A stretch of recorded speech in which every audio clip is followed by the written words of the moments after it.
Hello friends. हमारे देश के इतिहास के दो महत्वपूर्ण ग्रंथ हैं, रामायण और महाभारत।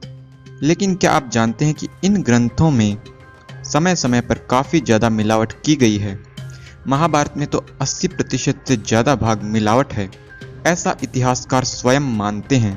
ऋषि दयानंद ने राजा भोज के रचित एक ग्रंथ से यह प्रमाण दिया और बताया कि व्यास जी ने 4400 और उनके शिष्यों ने 5600, कुल मिलाकर 10,000 के श्लोकों के प्रमाण से महाभारत ग्रंथ बनाया। महाराजा विक्रमादित्य के समय में महाभारत 20,000 श्लोक का बन गया और राजा भोज कहते हैं कि उनके पिताजी के समय में 25,000 और राजा भोज की आधी उम्र में 30,000 श्लोक युक्त महाभारत का पुस्तक मिलता है। अगर ऐसे ही इसमें श्लोक बढ़ते गए तो यह एक पुस्तक न होकर ऊंट का बोझा हो जाएगा। आज महाभारत में 1 लाख श्लोक मिलते हैं। ऋषि के दिए इस प्रमाण से अनेकों इतिहासकार सहमत हैं। पांचाल देश की राजकुमारी द्रौपदी के 5 पति बताना इसी मिलावट का हिस्सा है। द्रौपदी के 5 नहीं बल्कि एक ही पति था। वह पति कौन था, इसे हम आगे बताएंगे। इस वीडियो में तर्क, प्रमाण और युक्तियों से आप जानेंगे कि द्रौपदी के 5 पति नहीं थे। द्रौपदी महाभारत की आदर्श पात्र है। आप सबने बचपन में महाभारत देखी होगी। महाभारत में आप सबने देखा होगा कि द्रौपदी के 5 पति दिखाए गए और उसे सही साबित करने के लिए 2 काल्पनिक कहानियां भी महाभारत में बताई गई है। द्रौपदी के 5 पति सिद्ध करने के लिए महाभारत में एक काल्पनिक कहानी जोड़ी गई। सबसे पहले हम उस काल्पनिक कहानी को देखते हैं जो द्रौपदी के 5 पति होने का कारण बनती है। जब स्वयंवर में अर्जुन लक्ष्य भेद की शर्त पूरी कर देते हैं, तब पांडवों में युधिष्ठिर, नकुल और सहदेव माता कुंती को इस विजय की सूचना देने के लिए चले जाते हैं। भीम और अर्जुन का वहां उपस्थित राजाओं से युद्ध छिड़ जाता है। उन राजाओं को परास्त करके भीम और अर्जुन द्रौपदी को लेकर माता कुंती के पास जाते हैं। जब वे कुंती के पास पहुंचते हैं, तब वे कुंती से कहते हैं कि माता, आज हम बहुत अच्छी भिक्षा लेकर आए हैं। यह सुनकर कुंती बिना देखे ही कह देती है कि जो भी लाए हो वह 5 भाई आपस में बांट लो। जब कुंती को पता चलता है कि द्रौपदी को स्वयंवर में जीत कर लाए हैं, तब कुंती को अपनी कही हुई बात पर पछतावा होता है। पांडव अपनी माता की कही हुई बात को टाल नहीं सकते, इसलिए माता की बात को मानकर वे सब द्रौपदी से विवाह कर लेते हैं। यह कहानी मैंने आपको शॉर्ट में बता दी। अब मैं आपको ये बताना चाहता हूँ कि ये कहानी स्पष्ट एक मिलावट है। आइए देखते हैं कैसे। सबसे पहले आप जरा सोचिए, द्रौपदी को अर्जुन ने स्वयंवर में जीता था, न कि भिक्षा के रूप में मांगा। तब द्रौपदी भिक्षा कैसे हो गई? भिक्षा मांग कर ली जाती है, न कि जीत कर। द्रौपदी को भिक्षा कहना ही मिलावट करने वालों की सबसे बड़ी भूल थी। एक सामान्य स्त्री भी गलती से कही हुई ऐसी बात को सही साबित करने के लिए जबरदस्ती किसी स्त्री को 5 पति से शादी नहीं करवाएगी। माता कुंती एक विदुषी महिला थी। वे भला ऐसा मूर्खतापूर्ण काम क्यों करेंगी?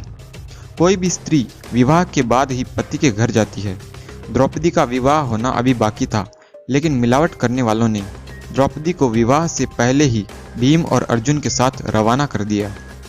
इस काल्पनिक कहानी में सबसे ज़्यादा इस बात पर जोर दिया गया है कि माता कुंती ने आपस में बांटने को कह दिया। तो बस अब माता की इस बात को टाला नहीं जा सकता, इसलिए सब ने द्रौपदी से शादी कर ली। यहाँ हम कुछ गंभीर सवाल उठाना चाहेंगे।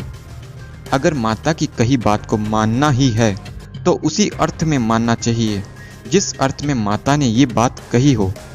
कुंती ने भिक्षा में खाना समझकर सबको आपस में बांटने के लिए खाने को कहा, यानी कुंती के भाव खाना बांटकर खाने के थे।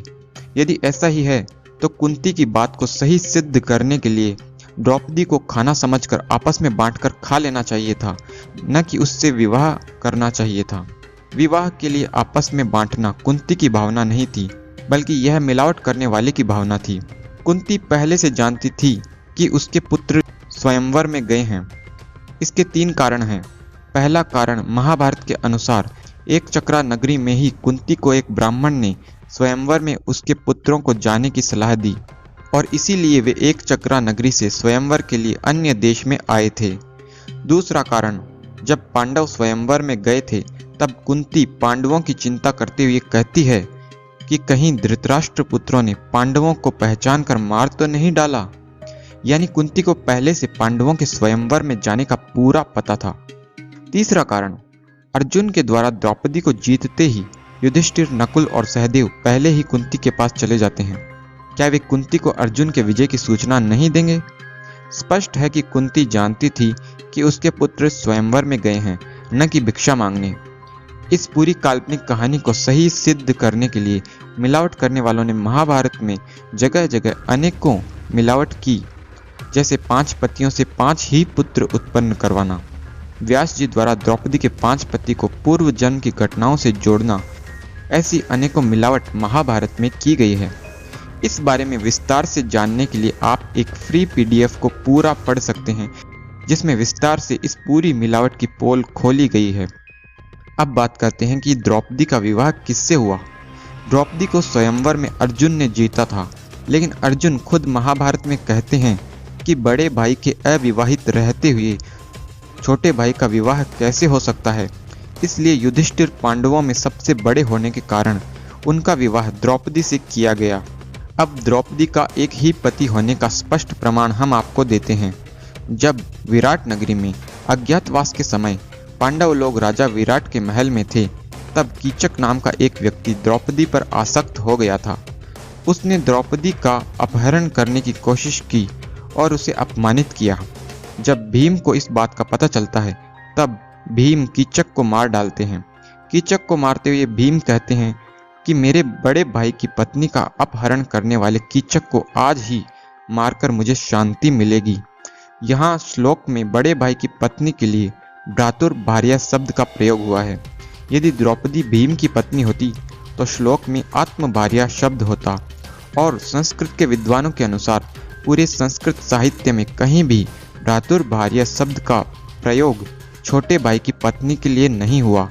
इससे स्पष्ट है कि द्रौपदी का एक ही पति था और वो भीम का बड़ा भाई युधिष्ठिर ही था।